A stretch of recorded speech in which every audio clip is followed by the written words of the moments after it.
Bueno, les quería dar la bienvenida a un nuevo video de Fisiología Virtual. Mi nombre es Mauricio Yulidori y hoy les quería hablar de la homeostasis de los gases en sangre, especialmente del dióxido de carbono. De cómo hace el organismo para mantener la presión arterial de dióxido de carbono dentro de un rango fisiológico. Antes de pasar a esto, les quería comentar, por ejemplo, ¿de qué factores depende la presión arterial de dióxido de carbono?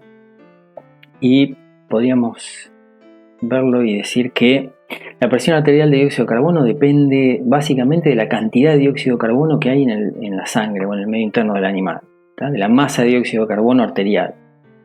Esa masa de dióxido de carbono ingresa desde el metabolismo, o sea, la actividad metabólica determina los ingresos de dióxido de carbono al organismo, donde se produce en la actividad de los tejidos. Y la salida o la excreción, que es fundamentalmente a nivel pulmonar por la ventilación, el nivel de ventilación alveolar. Entonces, la cantidad de CO2 depende de cuánto entra desde la actividad metabólica y cuánto se pierde por la ventilación alveolar. Entonces, ¿cómo hace el organismo para mantener el equilibrio de dióxido de carbono? Entonces esa cantidad, recién veíamos que esa cantidad de dióxido de carbono en el organismo dependía de la relación que había entre los ingresos y los egresos. Para mantener un equilibrio no le queda otra al organismo que equiparar los egresos con los ingresos.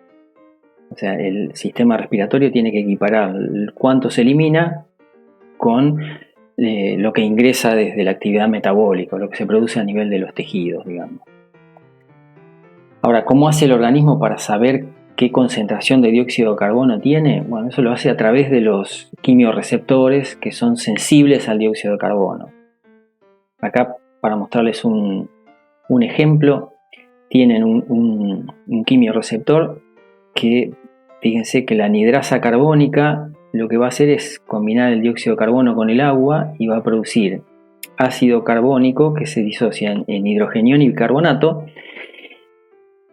Y el quimiorreceptor específico lo que es, en definitiva, es un canal catiónico, un canal de sodio y de calcio, que es sensible al hidrogenión o sensible al ácido. Entonces, en la medida que aumenta la concentración de ácidos, se despolariza el receptor. Ese canal iónico o catiónico se abre por acidosis y, como para ponerlo de una manera mucho más simple y gráfica, funciona de la misma manera o es prácticamente igual al receptor de gusto ácido, el receptor que tenemos, por ejemplo, en la lengua de gusto ácido. Funciona exactamente de la misma manera. Esa es como tiene el organismo, entonces, la capacidad de darse cuenta qué nivel de acidosis tiene, digamos. Entonces, ahora sí ya estamos en condiciones de ver cómo es la regulación homeostática de la presión arterial. Entonces, esa cantidad de dióxido de carbono que hay en el plasma, que dependía de los ingresos y los egresos, acuérdense que ingresaba desde la actividad metabólica, y estos quimiorreceptores, hay algunos que le van a ir a informar al centro respiratorio.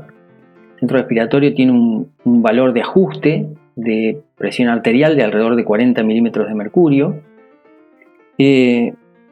Si los niveles de dióxido de carbono son mayores, el centro respiratorio se estimula y va a ir a aumentar el nivel de ventilación alveolar a través de todos los músculos respiratorios, y con ello lo que hace es aumentar los egresos como para equipararlos con la cantidad que entra de la tasa metabólica. Ahora, no solo se necesita aire a nivel de los pulmones para hacer el intercambio. Fíjense que la parte cardiovascular también trabaja en conjunto con la parte respiratoria. Entonces, estos quimiorreceptores también informan al centro cardiorregulador o vasomotor, que, o casualidad, tiene el mismo rango de ajuste que la de presión arterial de CO2 que el respiratorio. Si los niveles son altos de CO2 en sangre, lo que va a hacer es aumentar el volumen minuto cardíaco. Entonces va a llegar más cantidad de aire fresco al pulmón y más cantidad de sangre a los pulmones. Entonces favorece el intercambio, aumenta la excreción de dióxido de carbono y así logra equiparar la excreción de dióxido de carbono con lo que venía desde la tasa metabólica. Si el nivel de actividad metabólica baja, la cantidad de dióxido de carbono disminuye, y si disminuye eso no se estimulan ni el centro respiratorio ni el centro vasomotor. Entonces, como conclusión podríamos decir que el sistema respiratorio y el aparato cardiovascular regulan homeostáticamente la presión arterial de dióxido de carbono, equiparando la excreción de dióxido de carbono a nivel respiratorio con la producción metabólica de dióxido de carbono que tiene el organismo. Bueno, espero les haya gustado y nos vemos en el próximo video de Fisiología Virtual. Suerte.